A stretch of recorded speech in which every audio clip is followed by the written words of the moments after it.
Y llegamos ahora al Salmo 83. Este salmo fue escrito por Asaf, y es el último que tenemos que fue escrito por su pluma. Con este finaliza esta serie de salmos que él ha escrito. Este es un salmo bastante desconcertante. En realidad, uno no lo puede colocar en la historia de la nación de Israel, y ya que uno no lo puede ubicar correctamente, lo que se intenta hacer es tratar de acertar dónde va. Y hay gente que ha hecho sugerencias disparatadas, pero sigamos. Permítanos leer los primeros 2 versículos de este Salmo 83.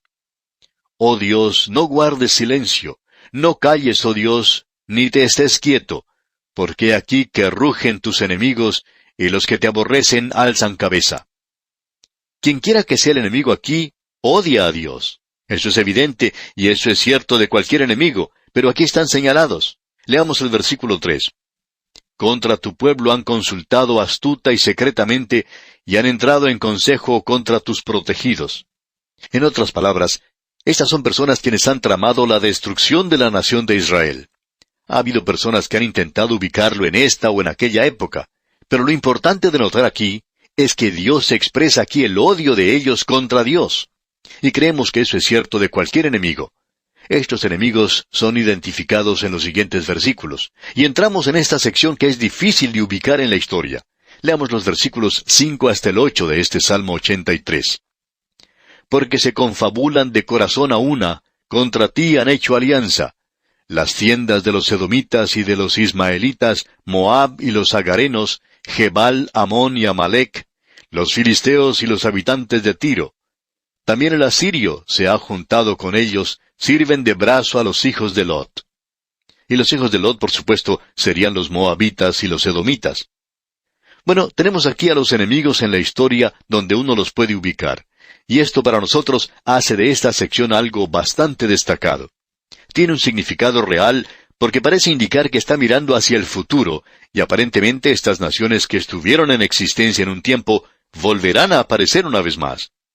Israel en el presente está rodeada de naciones árabes. En realidad, no todas ellas son árabes, sino que aparentemente están unidas no tanto como árabes, sino como musulmanes, quienes son enemigos de la nación de Israel.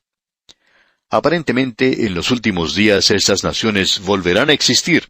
No existen en el presente y no hay nada que corresponda. Por tanto, personalmente creemos que este es un pasaje de la Escritura bastante interesante, y nos gustaría tener más tiempo para tratar sobre él.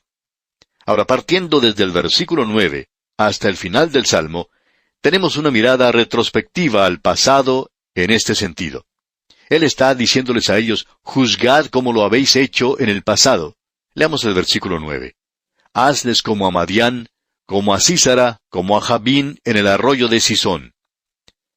Para aclarar eso, usted puede leer la historia en el libro de Jueces, cómo las naciones fueron juzgadas en esa época en particular, y a quienes dicen, Dios no va a hacer eso en el futuro. ¿Que no lo va a hacer? Lo ha hecho en el pasado, amigo oyente, y lo podrá hacer en el futuro porque Dios no ha cambiado. Y por eso es que creemos que esto es bastante impresionante. Asaf dice, de la misma manera que habéis juzgado en el pasado, hazlo en el futuro. Este es un salmo imprecatorio, y no creemos que debiéramos hacer esta clase de oración de ninguna manera. A nosotros se nos ha dicho, orad por vuestros enemigos. Ahora, ¿qué deberíamos orar? ¿Que ellos continúen siendo nuestros enemigos? No, amigo oyente. Deberíamos orar para que ellos se conviertan, para que ellos se vuelvan a Dios. Pero aquí en este salmo tenemos un llamado para el juicio, y luego Asaf indica en el versículo 13, Dios mío, ponlos como torbellinos, como hojarascas delante del viento.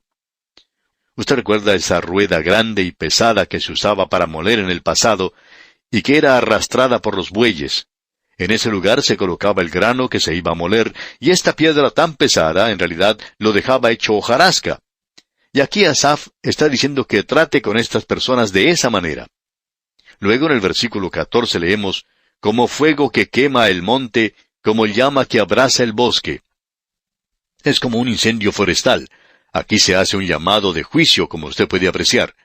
Luego finaliza diciendo en el versículo 18, y conozcan que tu nombre es Jehová, tú solo Altísimo sobre toda la tierra.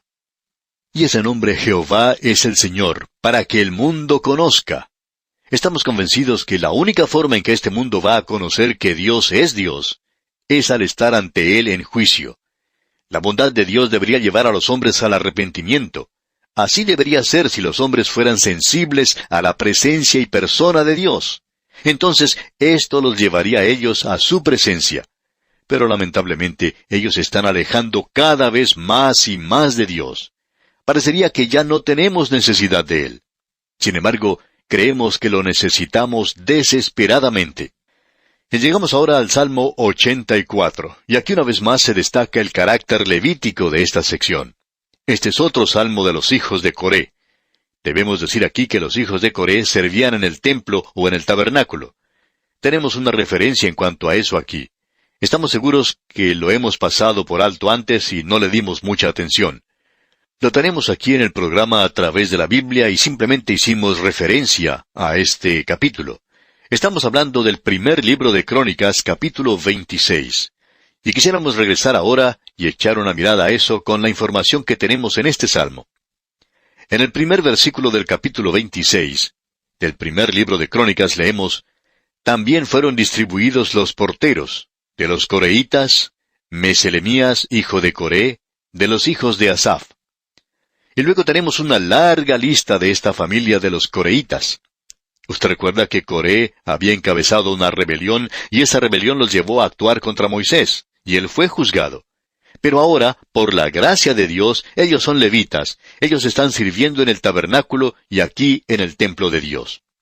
Y en el versículo 2 de este capítulo 26 del primer libro de Crónicas leemos: «Entre estos se hizo la distribución de los porteros, alternando los principales varones en la guardia con sus hermanos, para servir en la casa de Jehová». Dice más adelante que ellos echaron suertes para ver quién ocupaba cada puerta. Bien, eso quiere decir que estos hombres que eran grandes y fuertes y robustos levitas, estaban de guardas en el templo. Ellos cuidaban el tabernáculo y más adelante el templo. Y estaban en cada una de las puertas para cuidar allí. Así es que tenemos aquí un salmo bastante sobresaliente, y en vista de lo que hemos dicho, se destaca aquí el tabernáculo y el templo. Escuche cómo comienza este Salmo 84. «Cuán amables son tus moradas, oh Jehová de los ejércitos». Qué hermoso es esto. Escuche lo que dice ahora el versículo 2. «Anhela mi alma, y aún ardientemente desea los atrios de Jehová. Mi corazón y mi carne cantan al Dios vivo». ¿Sucede esto con usted, amigo oyente? ¿Le gusta tanto a usted reunirse con el pueblo de Dios? Reconocemos que en el día de hoy, en algunas iglesias, no se disfruta de mucha comunión, y lo que uno recibe es más críticas y chismes que cualquier otra cosa. Pero, amigo oyente, ese es el lugar de comunión, y hay algunas iglesias maravillosas, y esperamos que haya una en su barrio, en su ciudad, donde la palabra de Dios sea predicada, y donde la persona de Jesucristo sea exaltada. Y si es así, usted debería estar allí porque allí es donde usted y yo podemos crecer, y allí es donde podemos recibir muchas bendiciones. Volviendo ahora a este salmo, creemos que esto es algo hermoso. Estos coreitas pudieron ver que estaban sirviendo en el tabernáculo y más adelante en el templo. ¿Vieron esto? Leamos el versículo 3. «Aún el gorrión halla casa, y la golondrina nido para sí, donde ponga sus polluelos, cerca de tus altares, oh Jehová de los ejércitos, Rey mío y Dios mío». Creemos que estos pájaros construyeron sus nidos en el templo de Salomón más adelante. Y ese hombre que escribió este salmo, él miró hacia arriba y dijo: «Yo quiero morar de la misma manera, yo quiero estar muy cerca de Dios». Ahora el versículo 9 de este Salmo 84 dice: «Mira, oh Dios, escudo nuestro». Usted recuerda que el Señor Jesús destacó esto. Él dijo: «Consideren las aves del campo. Ellas simplemente valen poco, y más que nada muchas veces uno quisiera librarse de ellas, porque hacen ruidos feos, ensucian todas las cosas, son aves destructoras muchas veces». El Señor Jesucristo dijo: «Con todo, ni uno de ellos está olvidado delante de Dios». En realidad el lenguaje usado por él es mucho más fuerte que eso. Él decía que las aves caían en el seno del Padre. Así es que el salmista podía decir aquí en el versículo 9, «Mira, oh Dios, escudo nuestro, y pon los ojos en el rostro de tu ungido». Usted recuerda que esto quiere decir el Mesías. Pon los ojos en el rostro de tu ungido, el Mesías. Usted se da cuenta que Él reveló el rostro del Padre aquí a nosotros. Escucha ahora lo que dice el versículo 10. Se refiere al santuario, como allá en el libro de Levítico, y ese es el centro mismo de la vida de esa nación.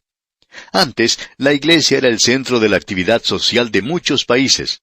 Y ahora ni siquiera es el centro de la vida religiosa de esos países. Debería serlo. Escuche el versículo 10. Porque mejor es un día en tus atrios que 1000 fuera de ellos. Escogería antes estar a la puerta de la casa de mi Dios que habitar en las moradas de maldad. Y eso es precisamente lo que era este coreíta. Él era un portero y decía, prefiero tener mi trabajo que ser un hombre rico muy alejado de aquí. Hay muchas personas que se la pasan mirando su reloj en los servicios de los domingos por la mañana para ver si el predicador se está pasando del tiempo. Y el salmista dice aquí que él prefiere pasar un día en la casa de Dios que 1000 en cualquier otra parte. ¡Qué reproche el que encontramos para la mayoría de nosotros en este salmo! Y aquí vamos a detenernos por hoy, amigo oyente, y Dios mediante, en nuestro próximo programa, comenzaremos con el Salmo 85. Le invitamos pues a que continúe con nosotros el estudio de este apasionante libro de los Salmos. Hasta entonces, pues, amigo oyente, que su comunión con el Señor sea su mayor gozo, es nuestra ferviente oración.